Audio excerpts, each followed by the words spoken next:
capteur de position là-dedans? C'est frais, vous êtes tout seul dans votre lit.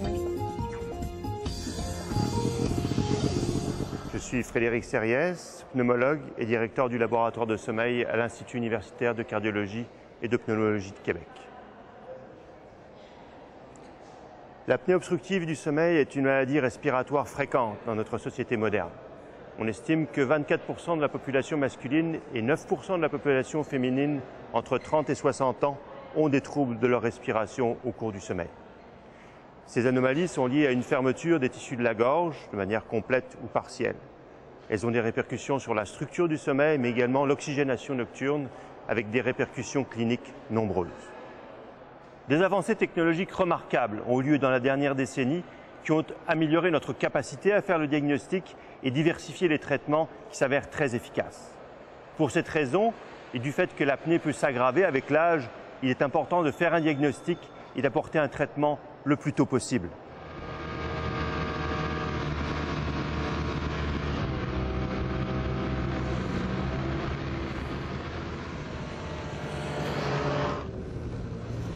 Oups!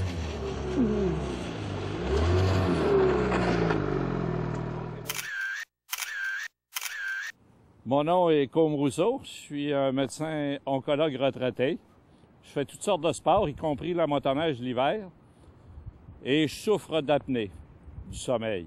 Et à mes côtés, il y a mon épouse de plusieurs années, Ginette. Eh oui, je suis son épouse Ginette depuis 47 ans. Et moi, je n'aime pas la motoneige. On arrive d'une petite randonnée, effectivement, à notre chalet en forêt, au lac Hélène. Et ça s'est bien passé.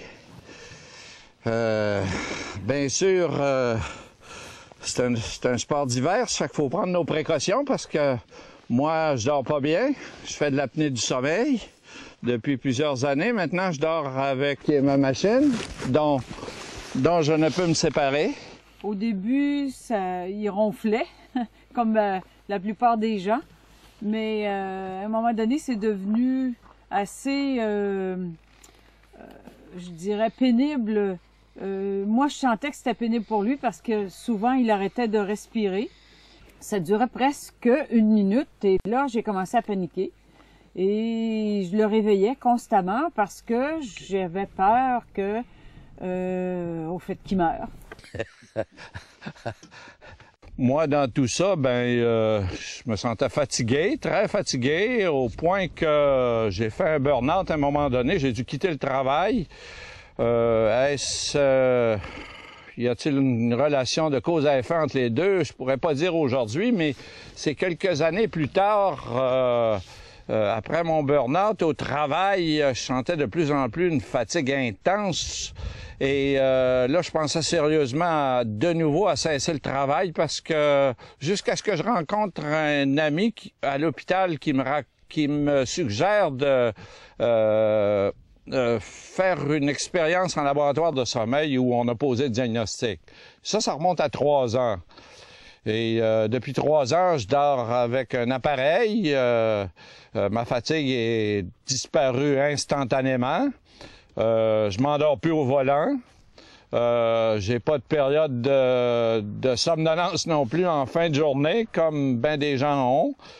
Je peux faire des journées entières maintenant assez intenses sans avoir de problème de fatigue ou de somnolence. Le sommeil est en général très bon avec l'appareil. Je fais des nuits maintenant de 8 heures, 7 à 8 heures, ce qui est assez extraordinaire pour quelqu'un de mon âge. Comme vous voyez, j'arrive aujourd'hui d'une randonnée de motoneige. L'appareil me suit partout, il me suit en voyage, que ce soit en avion, en Europe ou un peu partout au cours de nos vacances. Donc, c'est une pièce d'équipement que je traîne maintenant comme ma montre. Ça fait partie de notre vie.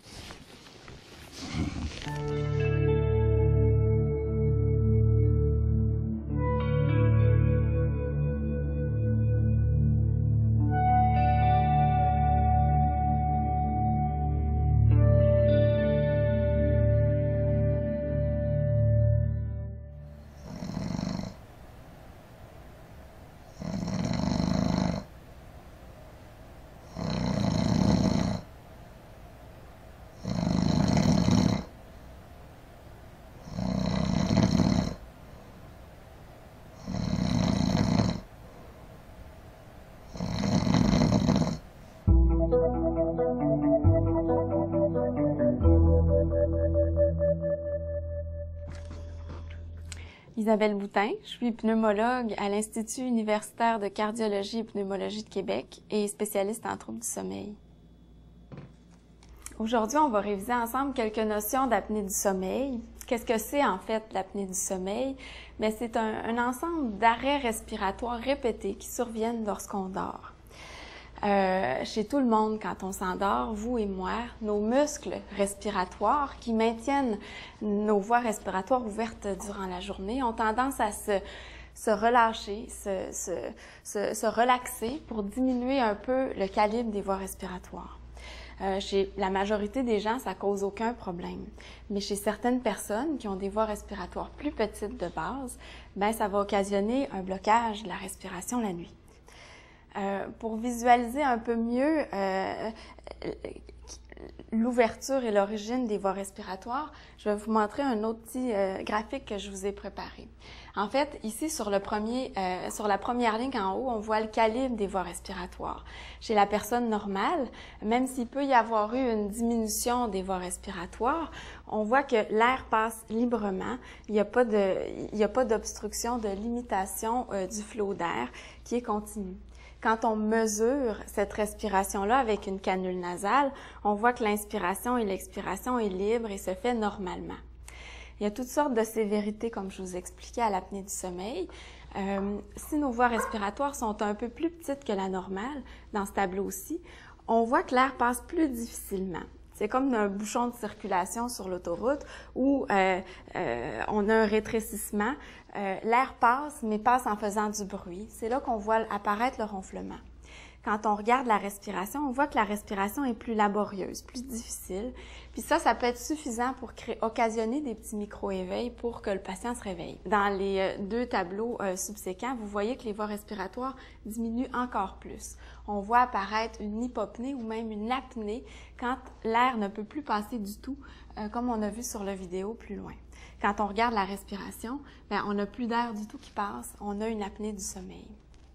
On parle de syndrome d'apnée du sommeil chez environ 8 à 10 % des hommes, puis 4 % environ chez les femmes selon les populations.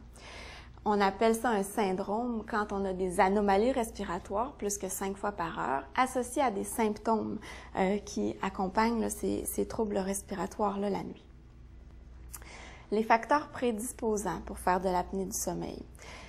La première chose, c'est l'obésité.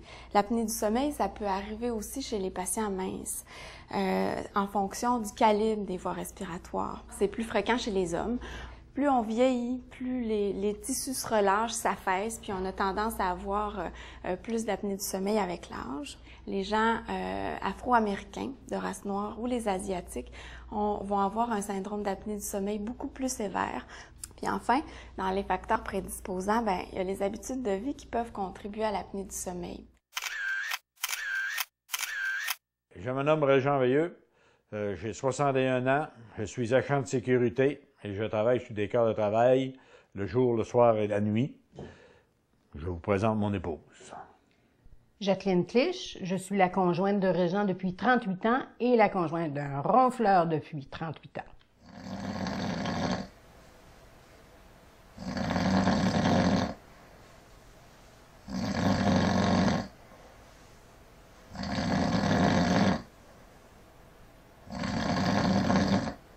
Je suis habituée qu'il ronfle, pas toujours, mais pas mal.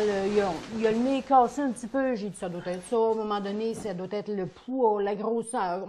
On vit avec. C'est un problème pour moi, pas pour lui, il s'en rend pas compte. Mais pour moi, c'est un problème. Mais en tout cas, c'était des fois que c'était pire, des nuits que c'est pire que d'autres. Des fois, il y a un petit peu de boisson, c'est bon, il ronfle plus. Ces derniers mois, c'était, je vous dirais même, terrible. En me couchant, des fois, tu es sur le bord de t'endormir, là. Puis je faisais comme, je m'attendais à ronfler ou ben non, je m'étouffais. Il s'est étouffé plusieurs fois. Je m'étouffais, je restais carré dans le lit, je disais, oh, c'est ce qui se passe là. Se lever rapidement, tu fais-tu un saut? M'étouffer avec ma salive ou quelque chose de même, je disais, bon. Ouais. On arrive de voyage, on est parti 3 semaines. On est allé une croisière de 2 semaines, puis on est allé 1 semaine en Espagne. On a fait un très beau voyage, mais pendant notre voyage, son corps empirait beaucoup. C'était plus du ronflage, là, c'était du du gargouillage, Oui, quasiment il s'étouffait, je sais pas comment dire. Il arrêtait de respirer, ça respirait mal. C'était rendu plus sérieux, j'en disais de plus en plus. Puis, quand ça l'a tombé avec devant les faits, là, puis il n'y a pas un soir où il a été capable d'écouter un spectacle. À 8h30, il s'est installé dans le fauteuil puis il dormait. Puis là, j'ai dit, il n'a pas vu un. C'est vrai et tout que je me levais le matin et je disais, on s'en repose aussi un peu. Je suis fatigué. Malade. Je suis fatigué. J'avais plus d'entrain, on m'en dit. Quand je suis revenue, moi, dans la chambre, plus tard, que je l'ai regardé, entendu d'abord, j'ai eu peur. J'ai examiné comme il faut sa respiration, il peut bien... Là, c'est là que j'ai dit, il peut bien être fatigué le jour. Il travaille pour respirer continuellement la nuit. Il fait un effort épouvantable. Puis il a chaud, il est tout trempe, puis il a chaud. Non, ça a été le point, je dirais, culminant qui me dit, là, non, là, on fait quoi? Puis surtout qu'on nous a conseillé, on nous a dit que c'était sûrement de l'apnée. Mais ça a été le point décisif. Tu sais, il y a eu un cheminement dans notre il y a eu une évolution, là, pour arriver à accepter, là, dire que c'est ça, là. Oui.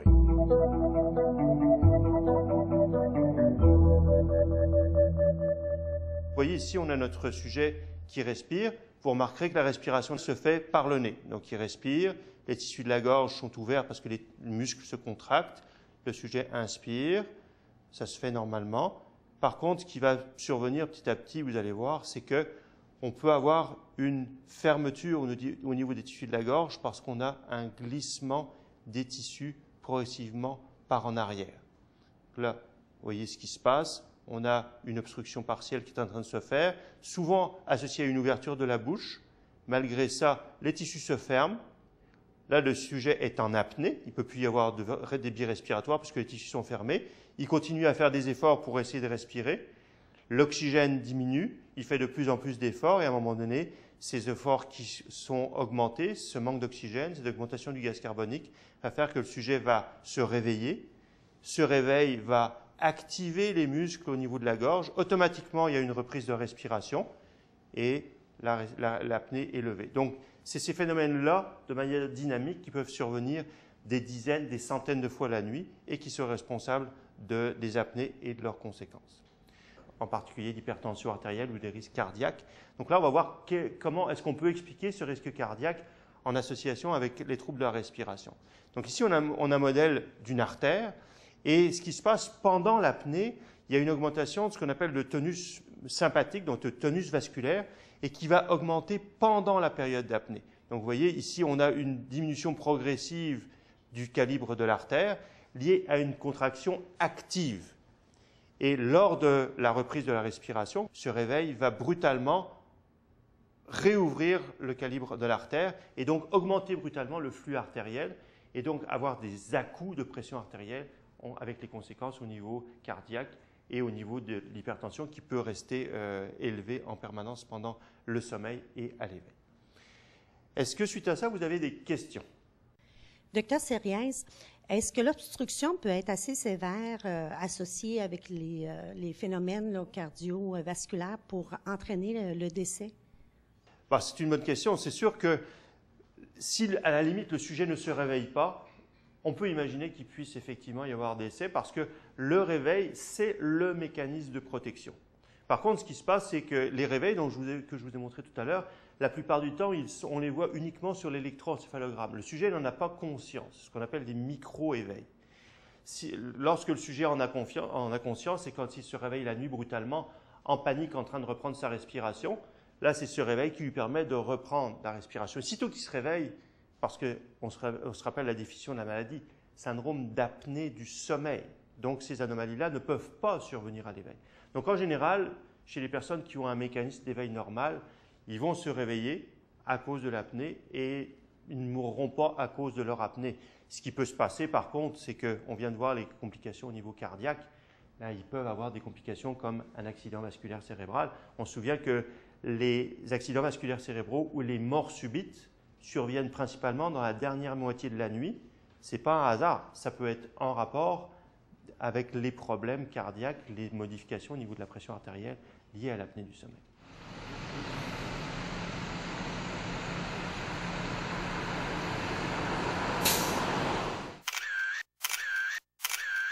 Mon nom est Jean Marchand. Je suis président de Fondation universitaire du Canada et d'Éducaide, Fonds d'aide à l'éducation. Je suis apnéique et heureux détenteur d'un appareil extraordinaire qui a changé ma vie et celle de ma conjointe Monique. N'est-ce pas, Monique? C'est vrai. Monique Boucher, je suis la conjointe de Jean depuis déjà 51 ans. Alors, évidemment, on a vécu des hauts et des bas, là, à cause de la santé et tout. Mais maintenant, ça va super bien. Puis, à cause possiblement de l'appareil, ça nous permet de faire des beaux voyages encore ensemble. Et j'espère qu'on pourra en faire encore, parce qu'on a encore beaucoup de projets. Pendant plusieurs années, j'ai vécu des nuits, je dirais plutôt entrecoupées. Des périodes d'1 heure ou 2 de sommeil avec un éveil plus brutal, soit par un petit cri que quelqu'un émettait pour m'avertir ou par un léger coup de coude ou de pied. C'est des choses qui sont arrivées à plusieurs reprises. De sorte que le matin, quand je me levais, j'avais plus le goût de rester encore couché un grand bout de temps. Ça faisait des journées qui étaient, on pourrait dire, fatigantes, de sorte que j'étais obligé de faire des petits sommes à 5 heures, 5 heures et demie, une bonne petite heure de sommeil pour reprendre un peu, disons, le temps perdu. Alors, c'était un peu désagréable. Et c'était également désagréable aussi pour la personne qui m'accompagnait dans mes réveils fréquents. On est allé à l'extérieur pour un soir coucher avec 3 de nos filles. Et puis le matin même, Yann a dit, ben là, moi, j'ai pas bien dormi, là. Puis je pense qu'il y en a plusieurs qui ont mal dormi. Ça me surprendrait pas que tu ferais de l'apnée du sommeil. Est-ce que tu voudrais que je t'aide? Il a dit, bien, certainement. Je connais quelqu'un. Puis là, ça s'est enchaîné. La solution à ça s'est avéré très simple. C'est que j'ai rencontré des gens qui distribuent les appareils et je me suis procuré un appareil que j'ai loué pour une période de 3 mois pour faire l'essai. Alors au début, évidemment, quand on n'est pas habitué de dormir avec un tube dans le nez ou un petit masque, etc., c'est sûr qu'on se demande si on va pouvoir le faire. Mais devant les résultats probants qui sont produits très rapidement, j'ai eu la motivation de continuer puis dire après 3 mois, d'accord, c'est ça que je veux. Et là, je me suis procuré l'appareil. Si je parle d'aujourd'hui, et puis ça a commencé très rapidement, lorsque je me couche, je dors pendant 7 heures de temps sans aucune interruption. Donc, ça veut dire que le matin, je me réveille, je suis en forme, je suis prêt à foncer et ça n'arrive jamais que je suis obligé de faire un somme dans le jour. C'est terminé. Quand on voyage, c'est assez intéressant parce que l'appareil nous est fourni dans une petite valise noire et ce qui est intéressant, c'est que ça prend à peine 2 minutes à démonter, à remonter l'appareil. Ça m'est arrivé dans un avion même de faire l'expérience d'installer l'appareil. Je l'ai installé, ça fonctionnait très, très bien. Dans des hôtels, partout où je vais, je mets l'appareil à côté du lit, il est branché, et moi, je passe des nuits extraordinaires. Lorsqu'on voyage, par exemple, on arrive du Japon il y a quelques mois, et on se lève le matin, on a bien dormi, on se lève en forme. Alors, c'est le temps d'aller faire une excursion. On part, et puis on est en pleine possession de tous nos moyens. Alors, ça devient beaucoup plus intéressant. Alors, pour moi, c'est une merveille.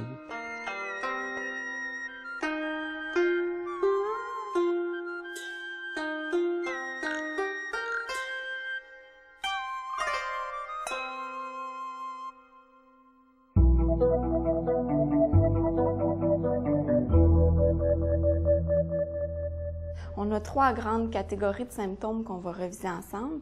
Les symptômes obstructifs, les symptômes neurocognitifs, puis enfin les symptômes cardiovasculaires. Dans les symptômes obstructifs, c'est vraiment un problème mécanique. Vous avez vu sur les images, il y a des blocages répétés qui se créent dans l'arrière-gorge. Ces blocages-là entraînent une obstruction du flot d'air, donc on peut avoir du ronflement, des pauses respiratoires. On peut se réveiller la nuit parce qu'on s'étouffe, on a l'impression là, de manquer d'air. Mais chez plusieurs personnes, même s'ils ont de l'apnée sévère et qui ont des blocages respiratoires répétés la nuit, ils dorment, ils vont pas nécessairement se réveiller. Les micro-éveils, ça dure quelques secondes, puis ça va pas réveiller complètement le patient. Chez certaines personnes, le seul signe d'apnée du sommeil, ça peut être une sécheresse de la bouche le matin, avoir mal à la gorge ou avoir la luette enflée. C'est des petits signes cliniques qui doivent nous faire chercher de l'apnée du sommeil si un patient se plaint de ces problèmes-là. L'autre catégorie de symptômes, c'est des symptômes neurocognitifs. C'est dû ça à une diminution de la qualité du sommeil, puisqu'on a des micro-éveils répétés, les fameux micro-éveils qui réveillent notre cerveau à cause de l'obstruction des voies respiratoires. Ces micro-éveils-là empêchent le patient d'avoir un sommeil profond, réparateur et surtout continu. Donc, on ne peut pas avoir du sommeil reposant autant que quelqu'un qui n'a pas d'apnée, qui a pas d'anomalie respiratoire. On a des micro-éveils, on ne sait pas pourquoi on a mal dormi, mais on se sent pas reposé le matin avec un sommeil non réparateur. Sommeil fragmenté, ça veut dire qu'on se réveille souvent, on a l'impression d'avoir un sommeil non continu. La fragmentation du sommeil, bien, ça entraîne des conséquences dans le jour. On peut se sentir fatigué. Souvent, on s'endort durant la journée. Dès qu'on est dans une réunion, dans un cours comme ce matin, si on a mal dormi, on peut avoir tendance à cogner des clous. La qualité de sommeil qui est interrompue par l'apnée, ça peut avoir aussi des conséquences durant la journée. Diminution de fonctionnalité au travail, des troubles de mémoire, des troubles de concentration, de productivité, une moins bonne vigilance avec plus d'accidents de travail, d'accidents d'auto aussi. Puis pour certains, de par la qualité de sommeil qui est moins bonne, ils se présentent avec de l'irritabilité, de l'anxiété, même de la dépression. Les symptômes dépressifs et les patients qui prennent des antidépresseurs, c'est fréquent, qui nous sont adressés à la clinique du sommeil. On les traite pour dépression, puis ça fonctionne pas. C'est parce qu'on a manqué l'apnée qui était sous-jacent. L'autre grande catégorie de symptômes, c'est les symptômes cardiovasculaires. Il y a des gens qui n'ont aucun symptôme d'obstruction, ni de fatigue, malgré qu'ils ont de l'apnée sévère. À chaque arrêt respiratoire la nuit, notre système cardiovasculaire est sollicité, produit des hormones de stress qui augmentent la fréquence cardiaque, qui produisent des hormones qui nous donnent toutes sortes de conséquences cardiovasculaires. Entre autres, les sueurs la nuit, les palpitations. Les patients qui se réveillent avec le cœur qui bat très vite la nuit, ça peut être un signe d'apnée du sommeil. Les arrêts répétés de respiration la nuit, ça peut entraîner aussi une baisse d'oxygène qui va encore une fois, stimuler notre système cardiovasculaire et tout ça. Un autre signe, ça peut être des céphalies matinales, puis même avoir besoin d'aller à la toilette, puisque les hormones de stress produites par l'apnée vont produire de l'urine et vont nous donner envie de pipi la nuit. Le symptôme cardiovasculaire le plus important causé par l'apnée du sommeil, c'est une augmentation de la pression la nuit, ou un arrêt, là, parce que normalement, quand on dort, notre pression a tendance à baisser. Les gens qui ont de l'apnée, on n'a pas cette chute normale de la pression la nuit. Avec le temps, l'hypertension nocturne peut se transformer en une hypertension dans le jour aussi. Ce qui m'amène à vous parler des problèmes de santé reliés au syndrome d'apnée du sommeil. Les études nous montrent que le contrôle de l'appétit, le contrôle de la glycémie est plus difficile avec l'apnée du sommeil. Il y a plus de diabète, mais aussi les patients qui sont déjà connus pour un diabète ont des glycémies beaucoup plus difficiles à contrôler avec de l'apnée du sommeil. Puis plus récemment encore, on commence à avoir dans la littérature là, des évidences que les gens qui ont de l'apnée du sommeil ont un peu plus de cancer que les autres.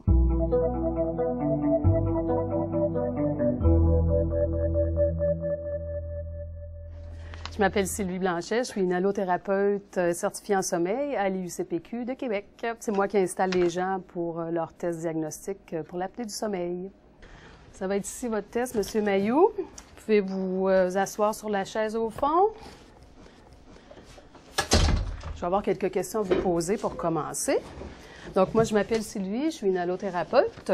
Moi, ce que je fais ce soir, je vous installe toutes. Vous allez tout être l'appareil prêt sur vous, prêt à vous coucher, puis c'est vous qui allez l'enlever demain matin. Quand vous allez vous lever, là, puis vous nous rapportez ça, je vais vous laisser l'étui, vous rapportez l'étui ici demain matin. Donc, on y va? Oui. OK. Vous allez le tenir sur vous ici, comme ça. Voilà. C'est correct comme ça? Non, ça va. Ouais. Je commence à me sentir comme un roast beef bardé. Ouais, mais faut pas que le roast beef soit trop serré, par exemple. Ouais. Fait que gardez. L'appareil, lui, de toute façon, il peut monter un peu, il peut descendre un peu. La hauteur, c'est pas important. Ce qui est important, par contre, c'est qu'il reste devant vous au centre. C'est-tu bien grave si je me ramasse sur le côté? Vous n'êtes pas obligé de dormir sur le dos toute la nuit, c'est correct. De toute façon, dans l'appareil, justement, il y a un capteur de position là-dedans. C'est pour ça qu'il faut qu'il soit au centre, il est calibré pour ça. Fait que lui, il va nous dire dans quelle position vous dormez. Fait que non, vous pouvez dormir sur le côté. Il y en a même qui dorment sur le ventre des fois avec ça. Sur le ventre? Oui, ceux qui dorment en position ventrale, même avec l'appareil, ça dérange pas trop. Je vous demanderais par contre de dormir un petit peu sur le dos. Oui, mais c'est souvent sur le dos la pire position, j'imagine. Bien, c'est ça. L'apnée du sommeil, c'est pire sur le dos que sur le côté dans presque tous les cas. Donc, on aimerait ça avoir un peu d'enregistrement quand vous dormez sur le dos. Fait que, levez vos bras un petit peu, je vais prendre mes mesures. Fait que là, moi, l'appareil, je l'ai programmé.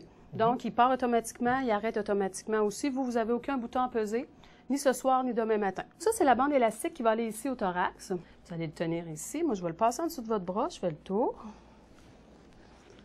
Ça sert à quoi, ça? Ça, c'est pour enregistrer vos mouvements respiratoires. OK. Quand vous inspirez, vous expirez. Là, nous autres, à l'écran, ça nous fait... Lui, c'est l'enregistreur, en fait, dans lequel on branche tous nos autres canaux là-dedans. Là. Parfait. Fait que celle-là, cette bande élastique-là, elle va à la hauteur du nombril. À peu près, là. Ça doit être à peu près là, votre nombril. Un petit peu en bas de l'appareil, comme ça. Ça, c'est un capteur que je vais mettre sur le bout de votre doigt. Ça enregistre la quantité d'oxygène dans votre sang. Ça enregistre aussi vos battements cardiaques. Puis, il nous reste le dernier capteur, qui est une petite canule qui va aller dans votre nez. OK? Fait que c'est comme une petite canule d'oxygène. Peut-être que vous avez déjà vu ça, mais là, il n'y a pas d'oxygène là-dedans. C'est vraiment juste pour enregistrer votre respiration. Fait que vous voyez, il y a deux petites pattes, comme ça. Ça va une dans chaque narine, mais il y a une courbure. Vous voyez, par en bas, comme ça. Donc ça va vers vous, dans votre narine, vers l'intérieur, comme ça. OK? Donc, je l'installe. Faites pas ça, ça chatouille un petit peu. Voilà. Fait qu'assurez-vous qu'elle est bien rentrée dans votre nez, comme ça. Ce que vous faites, vous allez le mettre sur le dessus des oreilles. C'est ça qui le tient. Puis vous venez le serrer ici avec le petit bouton blanc que vous montez. Voilà. Fait que tout est en place. C'est juste une petite vérification pour voir si ça capte bien vos mouvements respiratoires, s'il capte bien votre pouls et tout ça. Bon, fait que c'est beau. Ça... Prenez donc une bonne respiration aussi. Oui, fait que c'est hors de tout doute, c'est bien beau, il capte bien votre pouls, la canule fonctionne bien. Fait que vous voyez ici, sur le bout du doigt, il y a une petite lumière rouge, on ne la voit pas bien, là, mais quand vous allez être dans votre chambre à noirceur, vous allez avoir plus que ça. Fait que là, ça va s'éteindre, puis ça va se rallumer à 10 heures, au moment où j'ai programmé l'appareil. Fait que vous, c'est ça qui va vous dire que l'appareil est en fonction. Parce que l'appareil ne fait pas d'autre bruit que ça, il n'y a pas vraiment de lumière dessus, là. Je vais vous l'enlever comme ça, là. Tiens. Fait que demain matin, vous nous rapportez l'appareil, puis c'est le pneumologue qui va communiquer avec vous pour les résultats. Donc, vous êtes tout installés, il vous reste juste à bien dormir, passer une bonne nuit. Moi, je vais aller chercher mon prochain patient pour la prochaine polygraphie de ventilation. Merci. Bonsoir. Mon nom est Philippe Gagnon-Mailloux, je suis instructeur technique et je m'en vais faire dodo.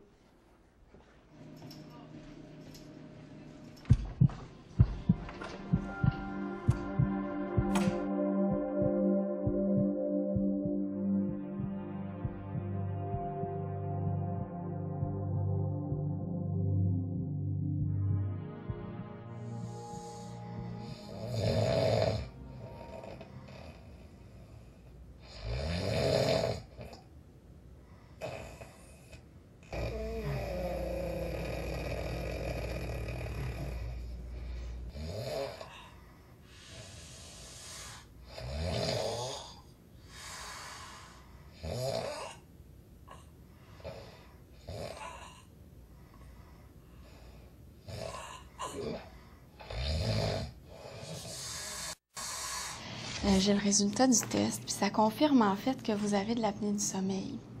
Vous avez de l'apnée du sommeil pas mal. Pas mal? Pas mal. Le test, ça a montré que vous arrêtez de respirer en moyenne 68 fois par heure la nuit.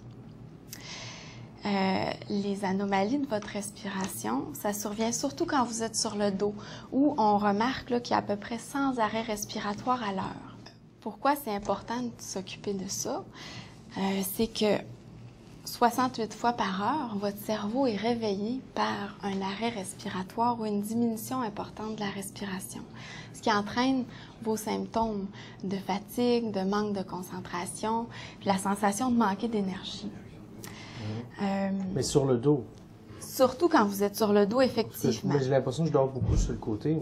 Vous dormez beaucoup sur le côté, mais quand vous êtes sur le côté, vous faites de l'apnée encore sévère, 44 fois par heure. De l'apnée, quand on a plus que 30 événements par heure, on appelle ça de l'apnée sévère. D'autant plus que vous faites un peu d'hypertension. On sait que l'apnée du sommeil non soignée, ça augmente nos risques d'hypertension, augmente nos risques de complications cardiovasculaires, des infarctus, même des accidents vasculaires. Ça vous empêche de bien perdre du poids, même si vous faites attention à votre alimentation. Ça augmente aussi votre risque de diabète. Puis en plus, vous êtes symptomatique, fait qu'il va falloir penser à un traitement. À cause de votre poids, puis à cause de la sévérité de votre apnée, il y a probablement peu d'options thérapeutiques autres que la machine, le CPAP, pour vous aider à respirer. Qu'est-ce que ça fait? C'est peurant, ça? C'est peurant. Effectivement que ça peut faire peur, des masques sur le nez qui poussent de l'air dans nos voies respiratoires. Mais l'idée, en fait, c'est d'empêcher que nos voies respiratoires se bloquent. On va essayer de trouver quelque chose qui va être satisfaisant pour vous, réconfortant pour moi, parce que je vais savoir que je peux faire tout pour essayer d'améliorer votre santé future, puis qui va contrôler vos symptômes en même temps. Ça demande-tu, cet appareil-là, ça demande-tu un suivi quelconque? Y a-tu des données qui sont là-dedans? Y a-tu un... Effectivement. Fait qu'au début, là, moi, je vous parle de ça. Je vais vous demander un titrage de pression positive, c'est-à-dire qu'on va vous faire dormir avec un appareil, puis on va retirer les données de la carte mémoire de cet appareil-là pour savoir à peu près la moyenne de pression dont vous avez besoin, OK? Pour qu'on puisse arriver à votre prescription finale d'appareil. Est-ce qu'on saute, on fait le plongeon? Ben oui, pas le choix. Très bien.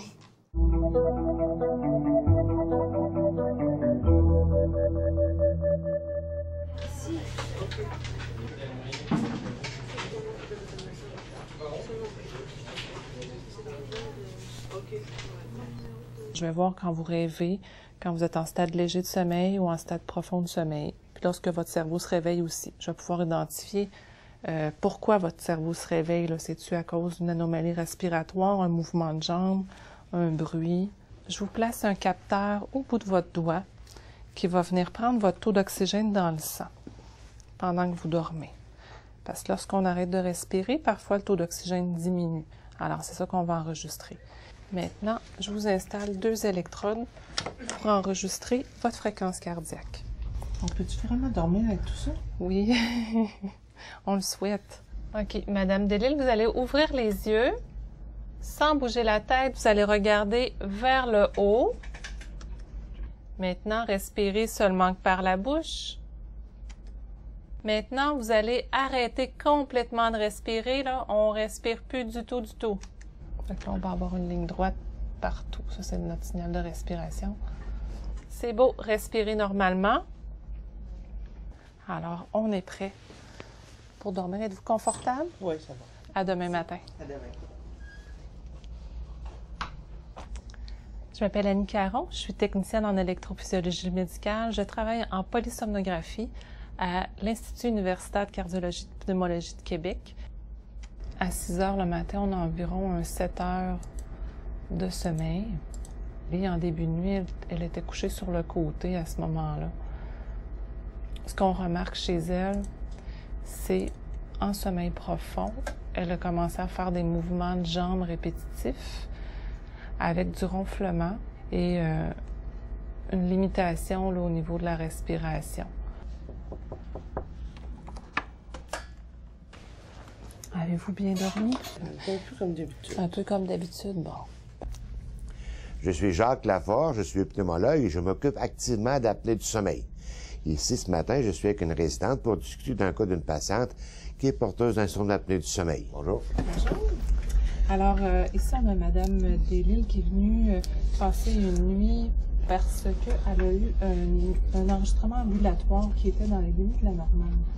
Il y a peut-être un petit paradoxe ici, là, qui suggère des hypopnées obstructives.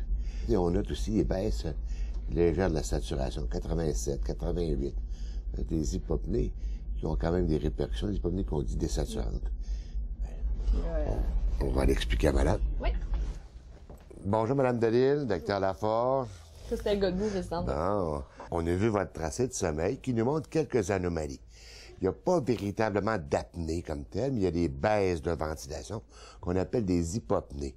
Puis à l'occasion, ça peut donner à peu près les mêmes symptômes durant le jour que les apnées. Il y a aussi ce qu'on appelle du débit limitant, c'est-à-dire une genre de restriction à l'écoulement de l'air qui peut donner une mauvaise qualité de sommeil parce que ça peut amener le cerveau à se réveiller. Puis ce qui nous a frappé sur votre tracé, c'est les jambes. Ça bouge. Ça bouge. OK, vous avez couru le marathon, effectivement. Puis ça, ces mouvements de jambes-là, ça peut s'associer à des micro-réveils. Puis ces micro-réveils-là vont donner une mauvaise qualité de sommeil avec des répercussions durant le jour sous forme de fatigue, de manque de concentration, d'endormissement. Donc, je pense que ça vaudrait peut-être la peine de faire un essai de traitement avec le CPAP. OK? Fait que des fois, on commence par un essai de traitement qui va durer entre 2 et 3 mois. On réévalue. Puis on voit la pertinence de poursuivre ou non le traitement. En plus, on va voir aussi si ça contrôle les mouvements de jambes. Si ça ne contrôle pas les mouvements de jambes, puis qu'ils ont encore des symptômes durant le jour, bien là, il faudra s'attaquer au problème des mouvements de jambes avec une médication appropriée. Est-ce que c'est clair? Ça va. Bon.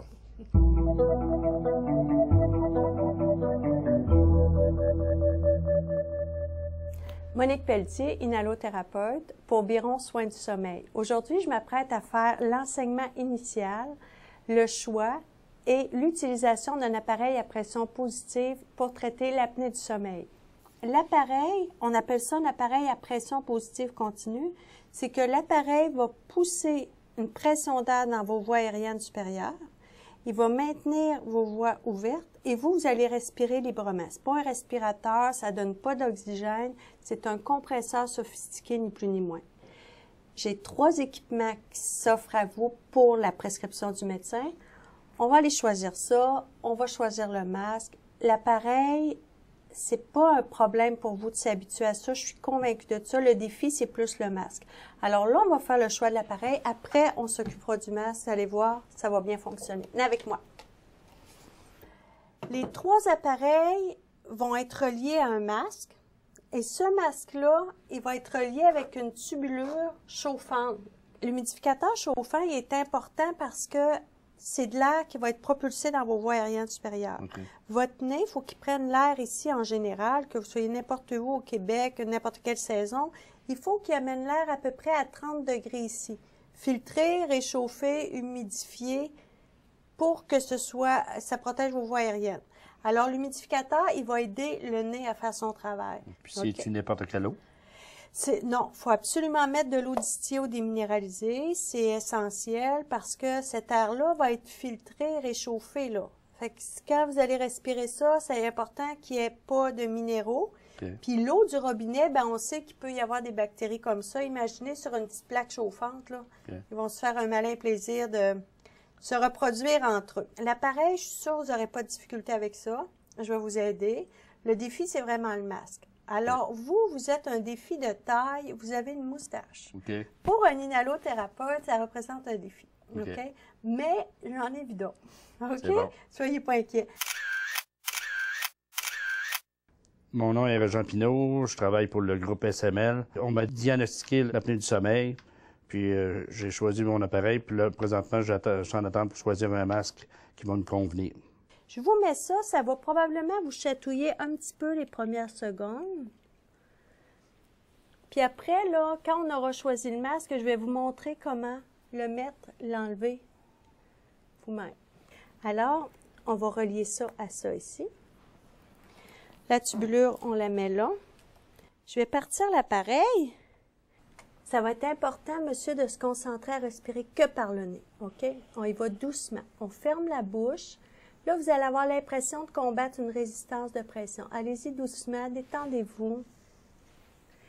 Les premiers souffles sont un peu cruciaux. Puis vous allez voir, votre cerveau va s'habituer rapidement à la pression. Allez-y doucement. Il faut combattre l'expiration, puis vous allez voir un moment donné, vous ne la sentirez plus. L'important pour l'adhésion thérapeutique, M. Pinault, c'est de ne pas sauter un soir. Avec les pressions que vous avez, ça ne nous limite pas vraiment pour des masques. OK? Ça nous donne un choix. Alors lui, on va le déposer sur le bout du nez comme ça. C'est un tout petit masque. Là, je vais défaire votre mise en pli. En général, quand les gens partent chez eux, là, M. Pinault, le masque est adapté puis est ajusté. On se couche. Voilà.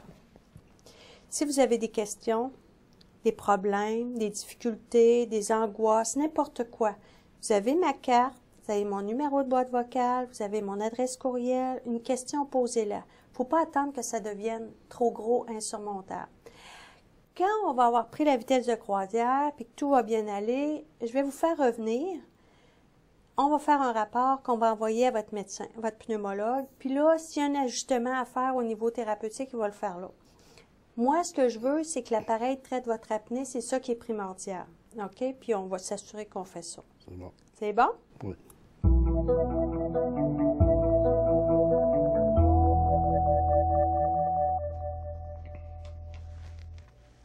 Je m'appelle Jean-François Mars, je suis dentiste. Depuis 20 ans, je traite les problèmes d'apnée du sommeil avec des orthèses d'avancée mandibulaire. Je suis associé aux différents laboratoires du sommeil de l'Université Laval. Nous, ce qu'on fait, c'est qu'on prend la mâchoire du bas et temporairement, pendant la nuit, on l'avance. Alors, ce faisant, on étire le tuyau, ce qui fait que l'air passe mieux. Puis on ignore pourquoi, mais il y a un muscle ici qui est le muscle principal de la langue, qui est le génioglosse. Ce muscle-là, le tonus reste plus élevé. Alors la langue a moins tendance à basculer dans l'arrière-gorge. C'est comme ça qu'on fonctionne. Alors en avançant la mâchoire temporairement pendant la nuit, on étire le tuyau, puis on empêche la langue de reculer aussi, ce qui dégage les voies respiratoires. Une bouche, c'est unique. Alors on ne peut pas avoir, pour le traitement de l'apnée, on ne peut pas traiter avec seulement un modèle d'orthèse. Il y a plusieurs considérations qui rentrent en ligne de compte dans le choix d'un modèle. Alors, il y a la capacité d'ouvrir la bouche, la quantité de dents restantes, si le patient respire bien par le nez. Pour ces raisons-là, il y a plusieurs modèles qui sont suggérés. Alors, quand on voit le patient pour l'examen initial, on détermine quelle serait l'orthèse idéale pour le traitement du patient. J'ai ici un modèle d'orthèse. Il y a plusieurs façons d'avancer la mâchoire. En fait, ces orthèses-là font toutes la même chose. Ils avancent la mâchoire du bas. Alors, on se trouve toujours le même principe.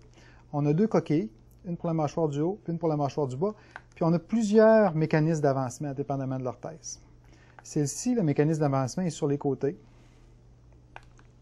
Puis on voit qu'il y a une vis ici. Cette vis-là, tranquillement, à toutes les fois qu'on tourne, on avance d'un dixième de millimètre. Alors, à toutes les fois qu'on tourne, ça avance tranquillement. Puis on va jusqu'à la position là, idéale, là, on appelle ça la titration. Pour la titration de l'orthèse, on l'avance jusqu'à ce que le patient se sente mieux, ou jusqu'à ce que le patient ne puisse pas avancer plus. Dans ces deux cas-là, on fait une oxymétrie pour vérifier un petit test d'une nuit pour vérifier si c'est satisfaisant. Si on a un résultat qui est satisfaisant, le patient et l'orthèse sont retournés au pneumologue. Le pneumologue peut refaire des tests avec son équipement à l'hôpital. Nous, on essaie de revoir les patients une fois par an. Il y a un protocole canadien qui vient d'être adopté où le patient doit être revu une fois par an. Ensuite, fermez les dents ensemble. C'est parfait, ça. OK, enlevez-la.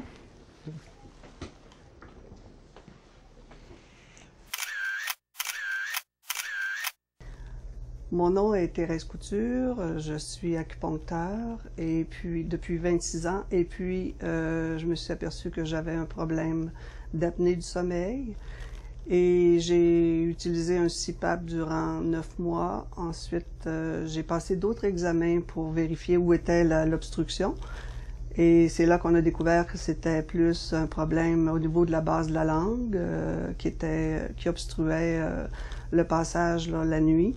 plus un affaissement au niveau des muscles du cou avec l'âge. Donc, là, on m'a conseillé d'avoir peut-être, pour régler le problème, un appareil, une orthèse dentaire. Et puis, on m'a parlé du Dr Mas pour régler ce problème-là. Vous avez commencé à l'activer, la vis? Ici, vous avez commencé à tourner? Oui, ça, bien, au début. OK. Là, pensez-vous que vous pouvez avancer encore ou vous êtes rendu au maximum là, de confort? Bien, je peux peut-être avancer encore. Là, de toute manière, mon conjoint m'a informé que j'avais tendance à faire encore peut-être de l'apnée. OK. Bien, dans ce cas-là, on va l'avancer encore. Si vous êtes capable de tolérer, alors ce qu'on fait, c'est que, bien, comme vous savez, vous tournez la vis, OK, à raison de 2 fois par semaine, lundi, jeudi. OK. Puis jusqu'à ce que, soit que votre conjoint vous rapporte que vous ne fassiez plus d'apnée, auquel cas on va vous tester, ou jusqu'à ce que vous soyez rendu au maximum de votre tolérance. Vous m'appelez, vous dites, Jean-François, là, je ne peux pas avancer plus que ça parce que c'est sensible. OK. Dans ce cas-là aussi, on va vous tester. Autrement, tout est beau, ça va très bien. Oui.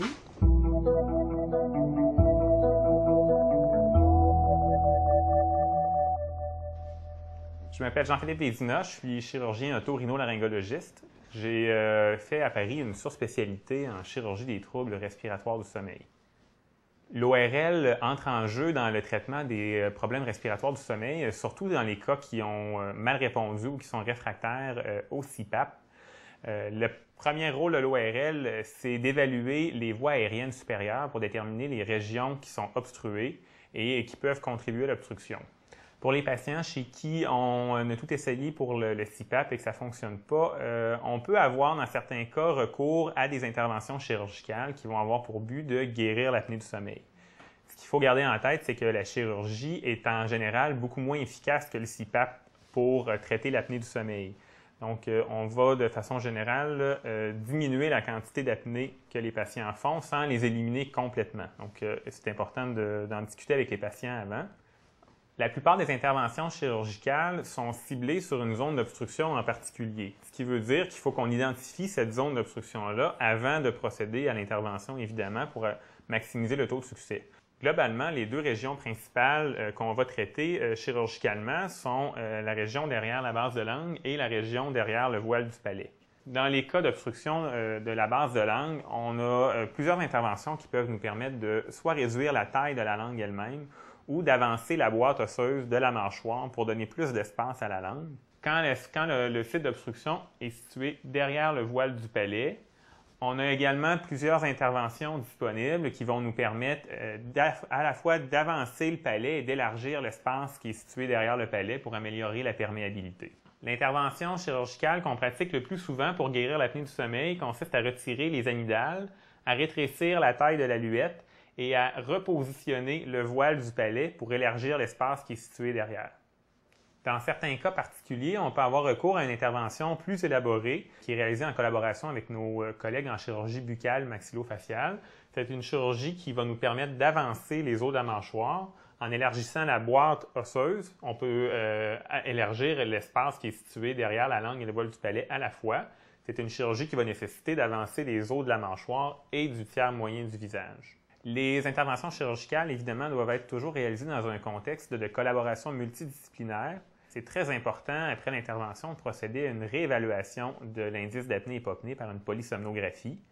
Et ce qui est important de mentionner aux patients également, c'est que les chirurgies des parties molles, dont la langue et le voile du palais, ont un certain degré de récidive des symptômes après 10 ou 15 ans. Donc, les patients doivent être suivis à long terme et doivent être avisés de ça avant la chirurgie.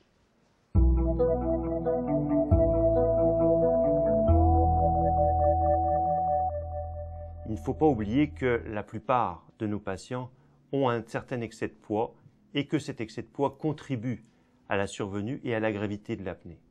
Donc la perte de poids fait partie intégrante du traitement de l'apnée du sommeil. Une certaine perte de poids va améliorer la sévérité, la fréquence des apnées et des pertes de poids marquées peuvent arriver jusqu'à guérir l'apnée. Mais on ne peut pas le prédire et cela doit faire partie des recommandations qui doivent être toujours suivies chez les patients qui ont un excès de poids et un diagnostic d'apnée du sommeil. Tiens-les. Mets tes mains sur la barre horizontale. Vire les poignets vers en avant. Accote-toi comme ici.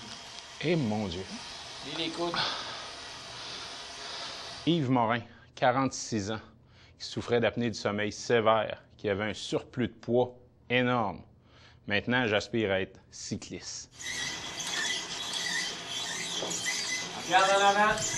Le vélo, c'est ma nouvelle piqûre parce que ça m'amène à m'entraîner, à me dépasser, puis aussi, ben, à me garder en forme et à me maintenir en forme.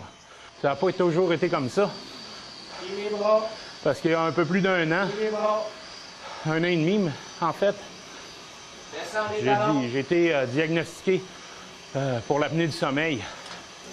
Et puis, en entrant à l'hôpital, ben, j'ai eu plein de mauvaises nouvelles au niveau de la santé. C'est juste un check-up, comme on dit.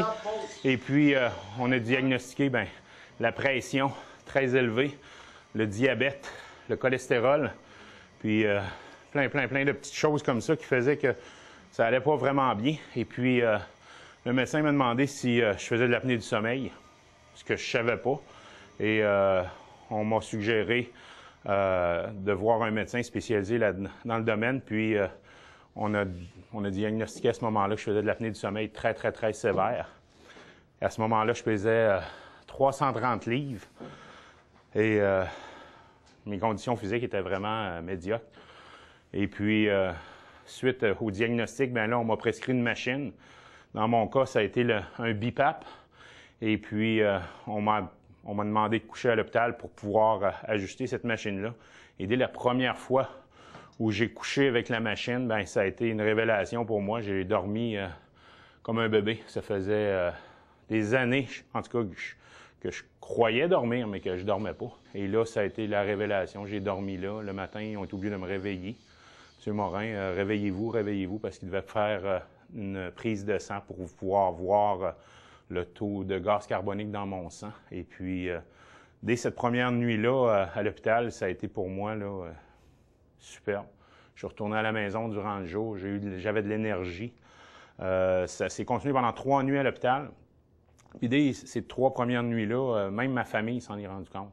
Mon épouse a vu un changement flagrant dans mon attitude, dans mes comportements.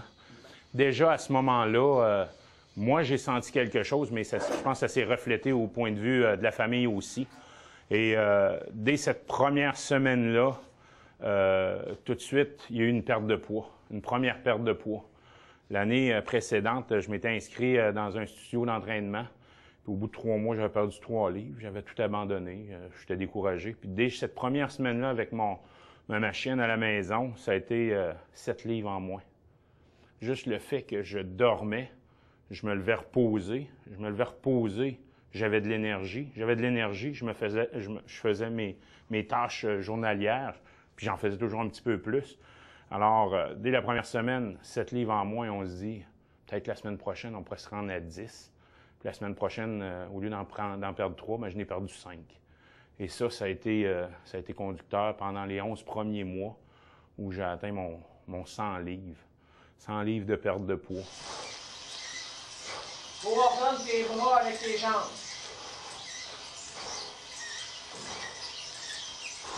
Là, je commence à le sentir dans les cuisses. C'est justement, ouais, travaille. Puis ça, bien, ça a fait que tout a changé. Le fait d'avoir perdu ce poids-là m'a amené à faire plus de sport. Ce sport-là m'a amené à perdre du poids. Puis l'apnée du sommeil, présentement, le diagnostic est que j'en fais plus.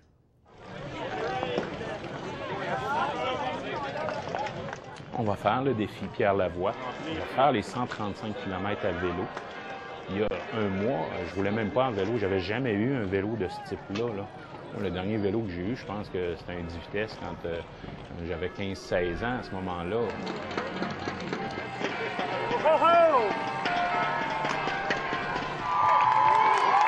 C'est sûr que les changements de vie ont fait que ça a changé tout pour tout, que ça m'a rendu capable de le faire.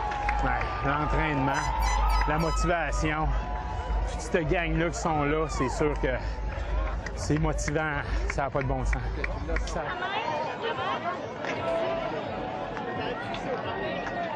Bravo! L'apnée du sommeil est connue depuis l'Antiquité. Différentes équipes de recherche travaillent sur le développement de nouvelles méthodes thérapeutiques qui devraient être disponibles prochainement.